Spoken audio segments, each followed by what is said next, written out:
Upang Ilonggo, please subscribe and like and share. Ngayon, magandang araw po no, sa lahat nating mga kababayan. Luzon, Visayas at Mindanao, magandang araw po no, sa lahat nating mga kababayan. At siyempre sa ating mga OFW, magandang araw po sa inyong lahat. So ito po mga kababayan, meron po tayong rally nitong January 31 for impeachment kay Vice President Sara Duterte.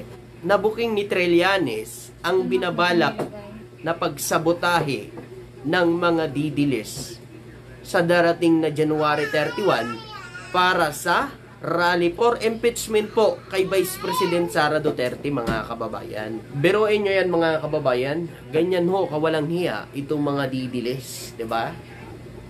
Yan na mga kababayan, di ba? Nung January 18, alam nyo po ba na nandun din ho ang mga didilis vlogger. Nandun lang sa kabila, no? Nandun din sila nagmamasid. Nandun din sila nagmamasid mga kababayan at meron din ata sila live.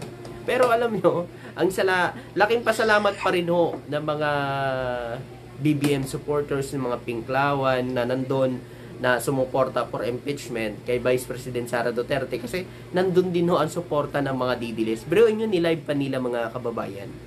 Nilive pa nila yun. Ha? Nandun lang sila sa kabila, nakatakip ang muka. Diba? Nandun din sila sa kabila lang. Oh. Ganun ho yung mga didilis mga kababayan. No? Ganyan yung mga isip nila. No? Alam nyo kasi, wala na rin kasi silang maiko-content eh. Diba? Wala na silang maiko-content. Wala na silang mga rally. Diba? Ang iba nga dyan eh, nandyan na lang po sa EDSA, tumitira.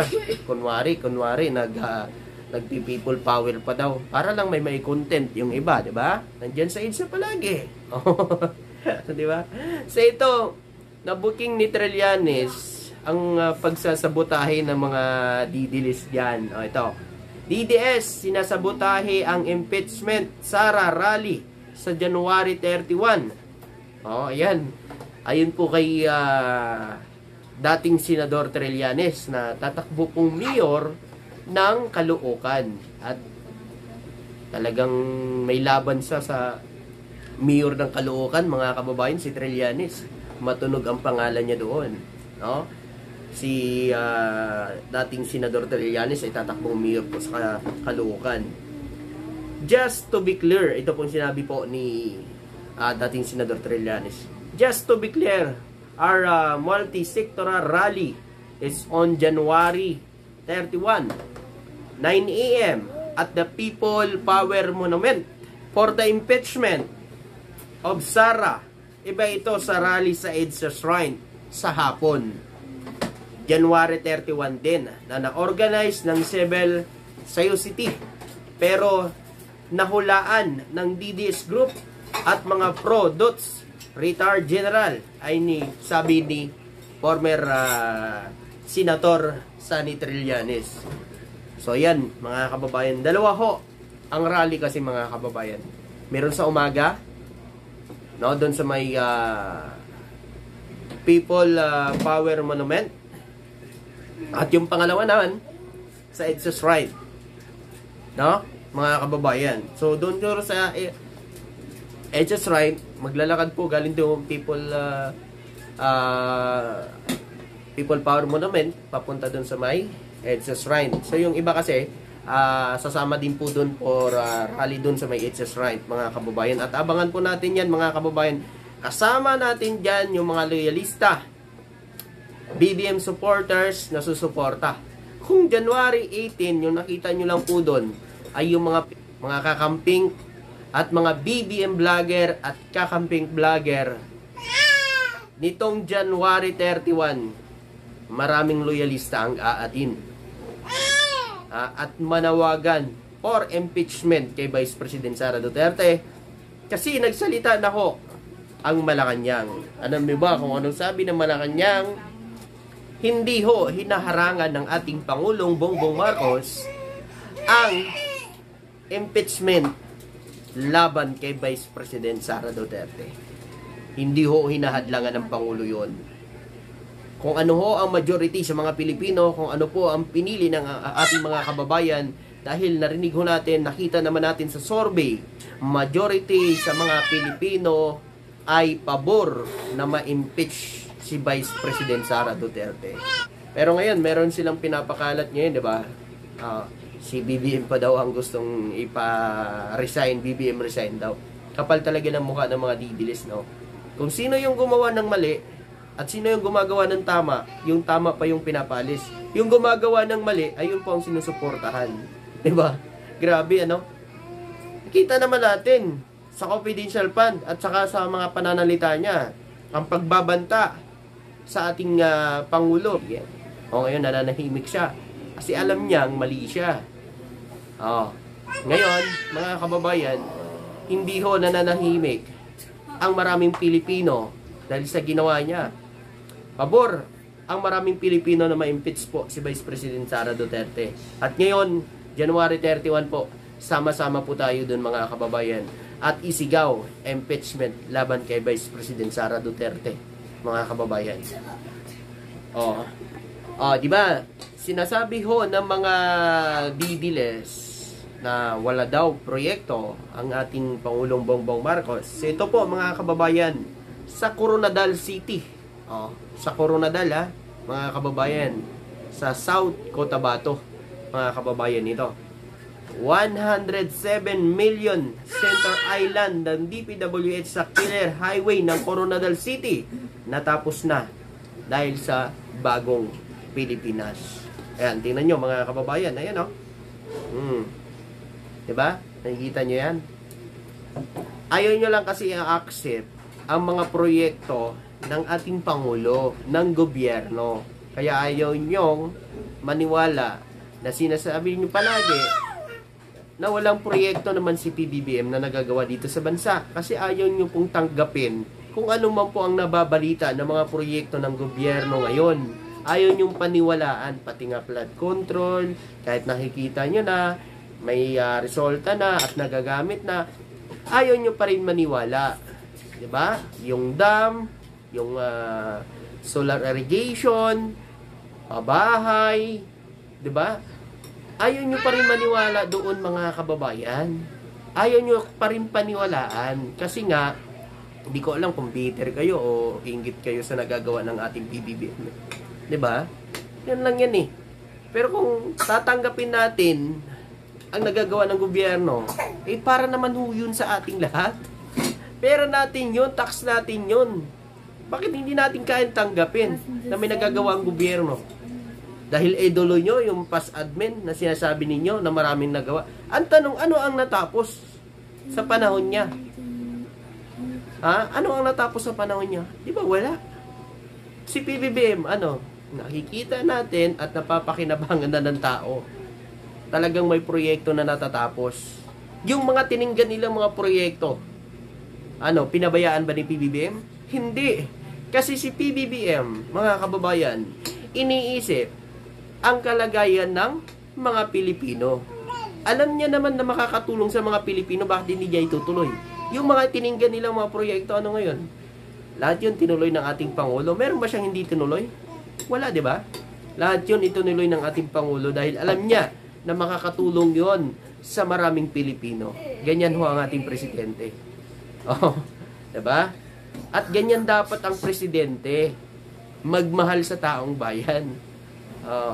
Yun lang kasi mga kababayan, hindi ko lubos maisip dito sa mga kababayan natin, yung mga nadidilis na dyan na kumukontra sa ating Pangulo. Bakit hindi nila kayang tingnan yung mga nagagawa ng Pangulo? Puro lang kasiraan ang tinitingnan nila. Diba?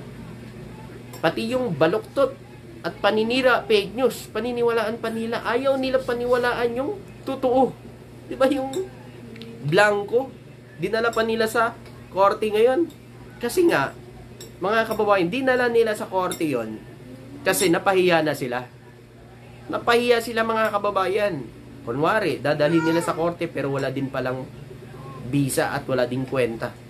Kasi, yung babasihan doon, yung pinirma ng ating Pangulong Bongbong Marcos at nandun na yun sa DBM. Nandun na yun sa GAA. Yun ang pinaka-importante. Yung BICAM, wala pa yun eh. BICAM eh. Wala pa yun, may blanco pa talaga yun mga kababayan. Kaya, napahiya sila, mga kababayan. Ito naman yung, attorney ba talaga itong nag-file na to eh, no? Nauto na naman eh, no? o talagang kunwari lang i-file nila sa korte para hindi sila nagmumukhang na fake news.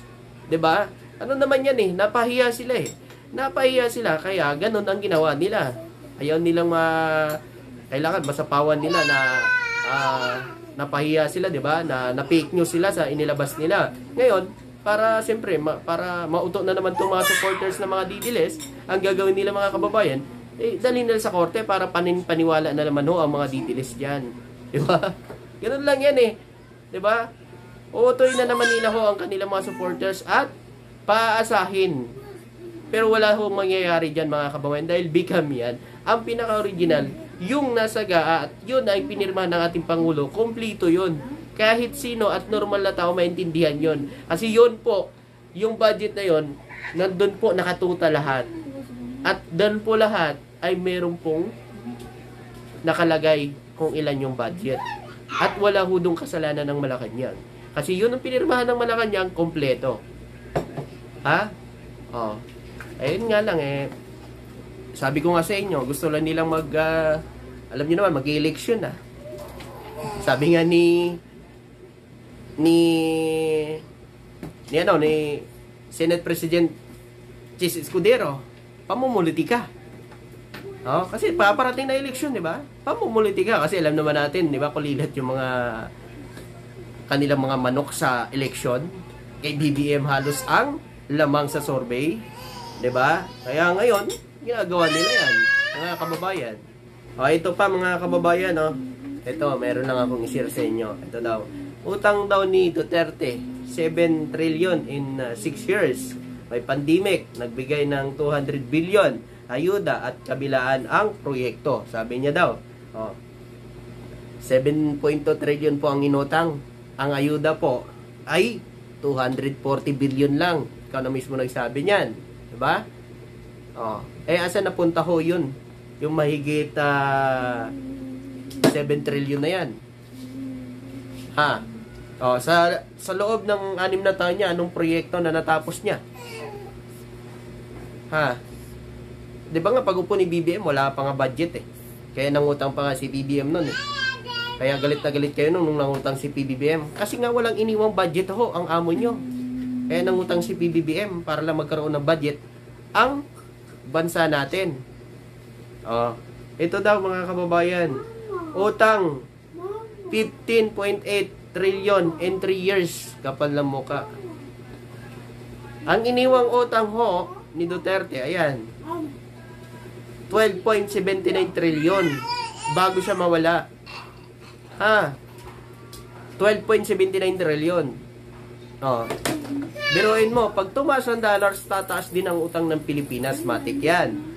Dahil ngayon, mataas po ang dollars ng Pilipinas.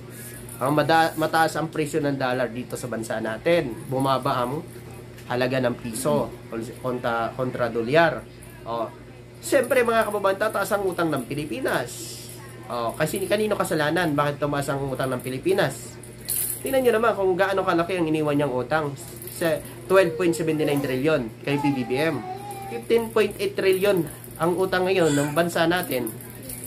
Mga kababayan, ilan lang ho dyan ang kay PBBM? Maniwala ka. Totalin mo. Diba? Sabi daw, walang pandemya, walang proyekto. Kabilaan ang utang. Kapal talaga ng mukha, no? Alam nyo, mga Didiles, kahit anong nakikita nyong tama sa administrasyon ngayon, mali pa rin sa paningin nyo. Basta dito mga kababayan, papakita natin yung totoo na yan ang nilalabas nila, fake news yan. No? Fake news yan mga kababayan. Kabaliktaran yan. Si PBBM mga kababayan, sa loob ng kanyang 3 years ay mga proyekto na napapakinabangan ng mga Pilipino. Yan ang totoo. Sila, ano po ba ang proyekto nila? Manila Bay, tapos anong nangyari dyan? Hanggang ngayon, mga CR, na turnover ba? Wala. Diyan pala magtaka kayo. Ayun po, maraming salamat at magandang araw po. Thank you.